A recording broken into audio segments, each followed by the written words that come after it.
U.S. knew of Saudi forces killing migrants, but kept quiet. Report. Here's a summary of the article. The United States has been aware of Saudi security forces killing Ethiopian migrants since the fall of 2022, but kept quiet about the issue, The New York Times reported Saturday, after a Human Rights Watch report last week exposed the killings on the Saudi border. Human Rights Watch said border guards in Saudi Arabia have fired machine guns and launched mortars at Ethiopians trying to cross into Saudi territory from Yemen, likely killing hundreds and, possibly thousands, of the unarmed migrants in recent years, in a report that cited eyewitnesses and images that showed dead bodies and burial sites on migrant routes.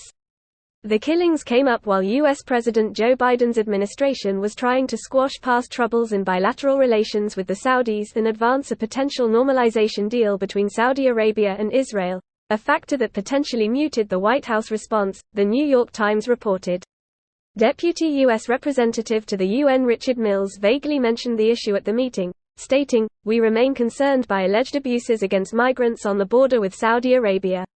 Washington has since urged a thorough and transparent investigation into the allegations, which were dismissed by a Saudi government source who spoke to AFP. The allegations included in the Human Rights Watch report about Saudi border guards shooting Ethiopians while they were crossing the Saudi-Yemeni border are unfounded and not based on reliable sources, said the source, who requested anonymity. New York-based Human Rights Watch has documented abuses against Ethiopian migrants in Saudi Arabia and Yemen for nearly a decade. Last year, UN experts reported, concerning allegations, that cross-border artillery shelling and small arms fire by Saudi Arabia security forces killed approximately 430 migrants, in southern Saudi Arabia and northern Yemen during the first 4 months of 2022. This post received a score of 6,800, with an upvote ratio of 90%. Here are the top comments in response to this article.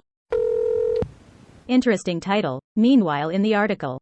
That just doesn't make a good rage bait title. US bad greater than upvotes UN, US, France, Germany, EU, Sweden, Dutch bad greater than ignored.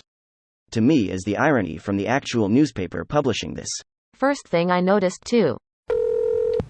Guess who also knew about the killing? Saudi Arabia. Maybe let's get angry at those who actually did it and not support their sports washing. You know shit's bad when you're an Ethiopian and decide to travel through civil war-torn Yemen, because life was apparently even worse in Ethiopia. There's also a civil war happening in Ethiopia, unfortunately. Sad face. Ethiopian civil war is actually the bloodiest conflict of the 21st century. More people have died in that conflict than Russia versus Ukraine. US gets blasted for attempting to play world police, and gets blasted when we don't. Where is the outrage over the silence of the rest of the world? Why didn't someone else take action? Crickets. LMFAO literally. It's honestly embarrassing. Like, what do they want us to do? You expect us to bankroll Ukraine and all these other countries, that I'm fine with, but we can't be world police in every single affair. Greater than what do they want us to do? Not give missiles to Saudi Arabia. Especially don't keep giving them missiles after those same missiles are indiscriminately fired Yemenis. Yeah, I'll take it a step further, and will admit I don't think we should give any kind of weapons or training to any Middle Eastern country. I don't think we realize how responsible we are for the Saud family coming to power in the first place. Aramco, the Saudi oil company responsible for 43% of their GDP and allowed Saudi Arabia to enter the world stage, originally stood for Arabian American Oil Company, formed from Standard Oil of California.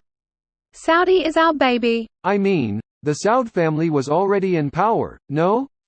We just jumped at the opportunity to extract their oil, which lead to a good relationship with the government and cheap oil prices for a while. Had we not taken them up on the offer, another country likely would have.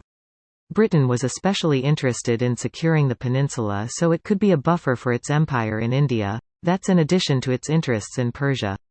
In 1915 they signed a new treaty with Britain where they were given arms and support in exchange for combating the Ottomans.